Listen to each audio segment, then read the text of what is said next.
પ્રાકૃતિક કૃષિ અંગે ખેડૂતો સાથે પરિસંવાદ કરતા રાજ્યપાલ આચાર્ય દેવવ્રતજી દેશી ગાય આધારિત પ્રાકૃતિક ખેતી અપનાવવા કરી હાકલ। રાજ્યપાલ શ્રી આચાર્ય દેવવ્રતજીએ ખેડૂતોને સંબોધતા સ્પષ્ટ જણાવ્યું હતું કે રાસાયણિક ખેતી માત્ર જમીનને બંજર બનાવતી નથી, પરંતુ માનવ જીવનમાં કેન્સર અને અન્ય ગંભીર રોગોનો ભયંકર વિસ્ફોટ પેદા કર્યો છે।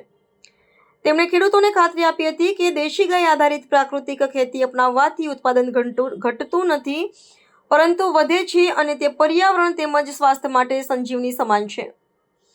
વડોદરા જિલ્લાના વાંકાનેર ખાતે યોજાયેલા પ્રાકૃતિક કૃષિ પરિસંવાદમાં રાજ્યપાલશ્રીએ પ્રાકૃતિક ખેતી અંગે ગુજરાતમાં થઈ રહેલા 9 લાખ જેટલા સફળ પ્રયાસોની નોંધ લીધી હતી અને ખેડૂતોને ડર્યા વગર આ માર્ગ અપનાવવા અનુરોધ કર્યો હતો।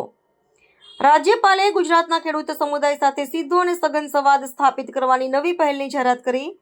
તેમણે જણાવ્યું કે 5 વર્ષમાં દરેક જિલ્લાની મુલાકાત લીધા બાદ હવે બીજો તબક્કો શરૂ થયો છે, જેમાં ગુજરાતના પ્રત્યેક તાલુકા સુધી પહોંચી ખેતરોમાં સીધો સંવાદ સ્થાપિત કરવામાં આવી રહ્યો છે। તેમણે નિયમ બનાવ્યું છે કે ગામમાં તેઓ જશે ત્યાં પંચાયત ભવન અથવા શાળામાં આખી રાત ગુજારશે અને ગામના લોકો સાથે રાત્રિ સભા યોજશે। આ સાથે જ તેઓ ગામના અનુસૂચિત જાતિના પરિવારો સાથે બેસીને ભોજન લેશે અને બીજા દિવસે સવારે ગૌમાતાનું દૂધ દોહવાનું કાર્ય પણ પોતે કરશે, જેથી ખેડૂતોને ખાતરી થાય કે તેઓ પોતે પણ એક ખેડૂત છે।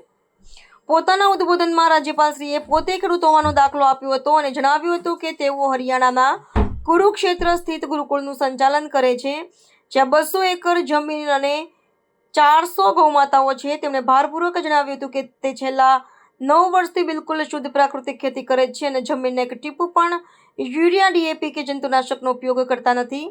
તેમણે ઉમેર્યું કે જેમણે પ્રાકૃતિક ખેતી શરૂ કરી છે તેમનું ઉત્પાદન ઓછું થવાને બદલે હવે વધી ગયું છે, જે આ પદ્ધતિની સફળતાનો જીવંત પુરાવો છે।